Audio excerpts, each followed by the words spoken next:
Well, we're in the woods having a walk.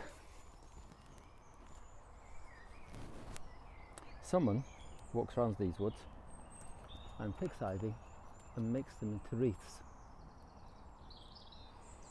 Ivy wreaths. And then they hang them on the branches of the various trees, like these old oaks, these beautiful oak trees. And I wonder if they really know the history of the ivy wreath.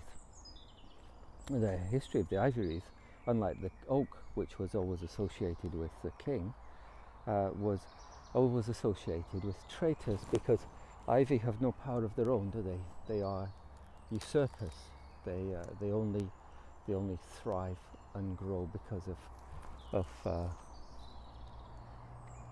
hanging on to others. Now,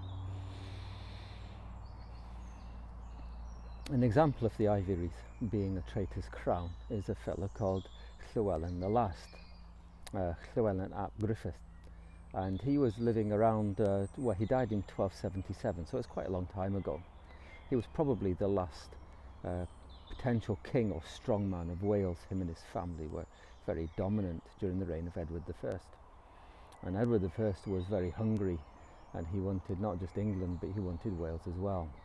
And the Llywelyn's family stood in the way of him taking Wales.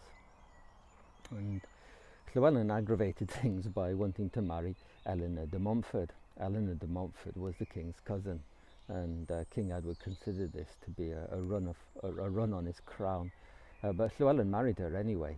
What ensued was a series of battles and fights over the course of the next 10, 15, 20 years.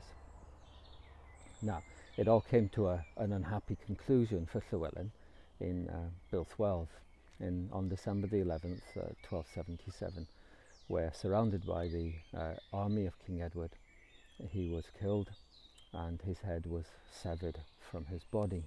It was taken up to Anglesey to King Edward, who just to prove that he was properly dead.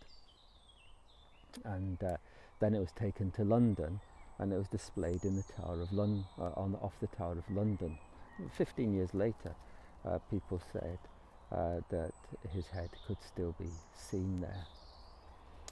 But what's interesting is that his head was reputed to be bound with an ivy crown, and the ivy crown was a sign of a traitor.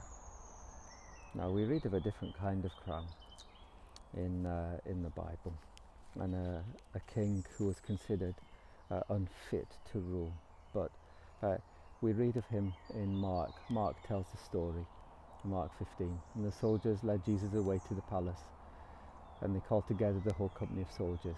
They put a purple robe on him, they twisted together a crown of thorns and set it on him. And they began to call to him, "Hail, King of the Jews." Again and again they struck him on the head with the staff and spat on him. Falling on their knees, they paid homage to him. And when they had mocked him, they took off the purple robe and put on his own clothes on him. And they led him out and they crucified him. Now, this wasn't a traitor's crown.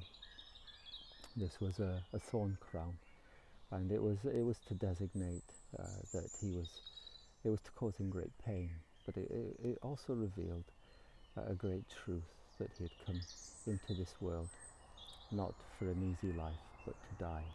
And Jesus Christ came, the great King, the suffering King.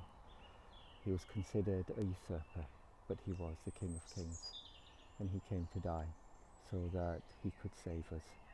He came to live amongst us, to be one of us, and to die on behalf of us.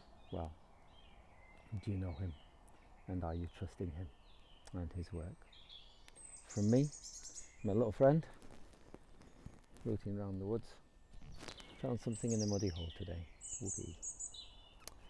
God bless you and keep you, cause his face to shine upon you, and give you peace.